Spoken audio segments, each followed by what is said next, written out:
Welcome to today's lesson. We are going to be learning how to rap, but before you watch today's lesson, I want you to pause here and go back and listen to Rebel with a Cause Part 1. It's posted right above this video on Canvas. Learning how to rap, Part 4. We are restating the question, answering the question, and today we are proving our answer. Our objective is I can prove my answer to think and search questions. We'll be restating the information from the question, making notes to take answers, choosing a proof stem, and writing your answer in complete sentences.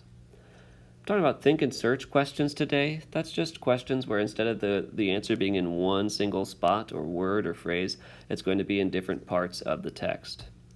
Here are some example think and search questions. What are the important ideas? What are the character traits? What does this person look like? What kinds of challenges does the person face? It's any question where you're asked to come up with more than one example from the text. You will want to stop here and take a screenshot of this. This is going to help you to answer today's questions.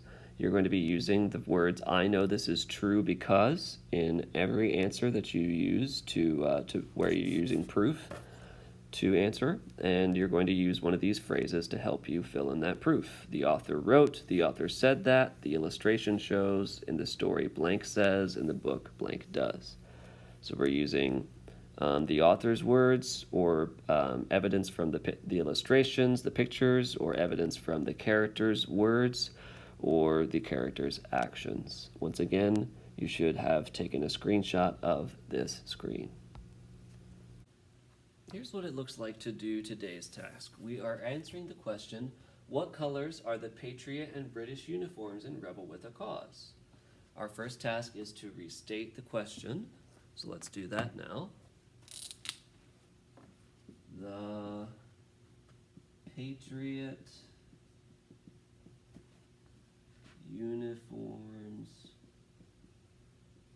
are, and the British uniforms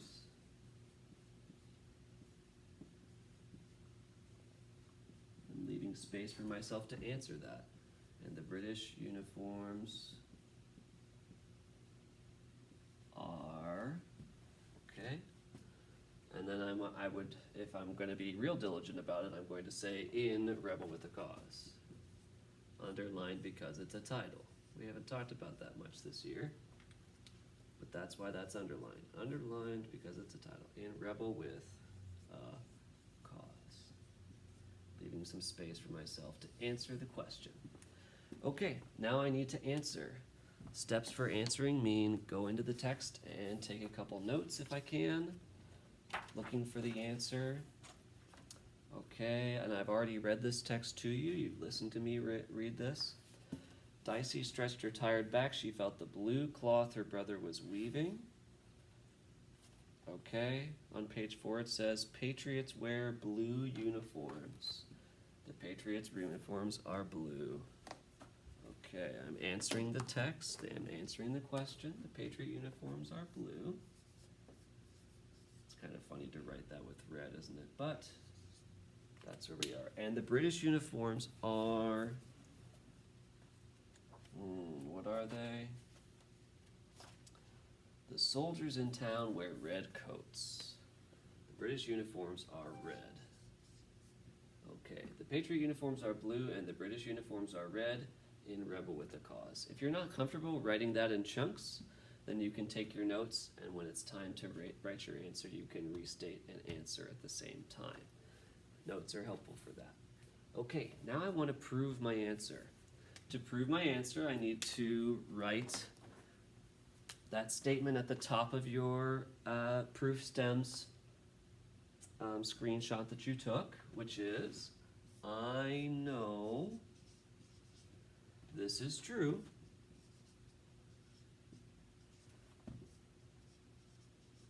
because, and then I want to look at those proof stems and see which one am I going to go ahead and use? Which one makes the most sense? Is it character speaking? Is the author speaking? Am I drawing from an illustration? Okay, so in my notes I wrote down that I was looking at the quote, the Patriots wear blue uniforms. Dicey says that, so I'm going to say, I know this is true because Dicey says And if I'm quoting exactly what the character says, I'm going to put it in quotation marks. Dicey says, Patriots wear blue uniforms.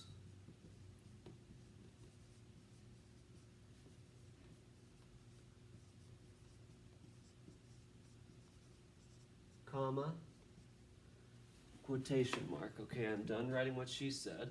Now, I've only defended part of my answer. This is a think and search question with more than one part, so I have to write what my next part of my answer is, where the evidence is for that. British uniforms are red. Where did I get that? I need to go back in the text and look. The soldiers in town wear red coats. Okay, what character says that? Oh, it's Colin. Okay, so I'm quoting another character directly. I'm going to put a transition word between my two parts here. You can put a period and say also, or you can put a comma and say and. I'm going to go ahead and put a comma and say and as my transition word. I know this is true because Dicey says Patriots wear blue uniforms, and Colin says, I'm quoting another character. This time, I'm not going to put it in direct quotes, I'm going to paraphrase. I'm going to say, Colin says that the British soldiers wear red. Okay. So, what have I done? I've restated the question. What colors are the Patriot and British uniforms in Rebel with a Cause? The Patriot uniforms are blue and the British uniforms are red in Rebel with a Cause. I restated all the important information in my question, and I got rid of in my answer, and I got rid of the question word. Then I answered. I went into the text and I found my answer. I might have written a note or underlined it, but I got that answer and I put it into my restated question here. My last step that we're trying out today for the first time is proof. I wrote, I know this is true because. This phrase should be in your answer. And then I proved it. I used quotes from the text using proof stems that I took a screenshot of from Mr. Davison's video. Okay, that's what it looks like. You can do this. It's just 3 steps, and the only step we're adding is to add proof, okay? Your exit ticket today, you'll do this once, and then for your assignment, you'll do it one more time. All right, before this moment, I have dropped in a video of me doing this once. Now it's your turn. I want you to answer my question. What 2 names does Dicey call her horse and why? By using this text. You're going to restate that question, take a note or underline to help you find answers, use a proof stem from the previous page that I told you to take a screenshot of, and make sure that you have a complete answer. The last thing I'll do is read this text aloud to you. Dicey had almost made it safely home when she heard horses coming up behind her. She turned to look and gasped, "Redcoats!" She kicked Liberty into a gallop, but the soldiers overtook her. The tall one grabbed her horse's rein. "Whoa," he said, pulling her to a stop. "Have you been to the rebel camp, Missy?" "Never." Dicey struggled to keep her voice from shaking. The other soldier pointed his pistol at Dicey's head. "I don't believe you. Where are they? Who is there? What are they planning?" "I don't know, sir." Dicey could barely breathe.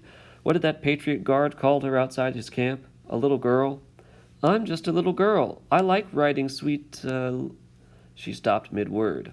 Her horse's name would give her away. Dicey patted Liberty's mane a moment before finishing.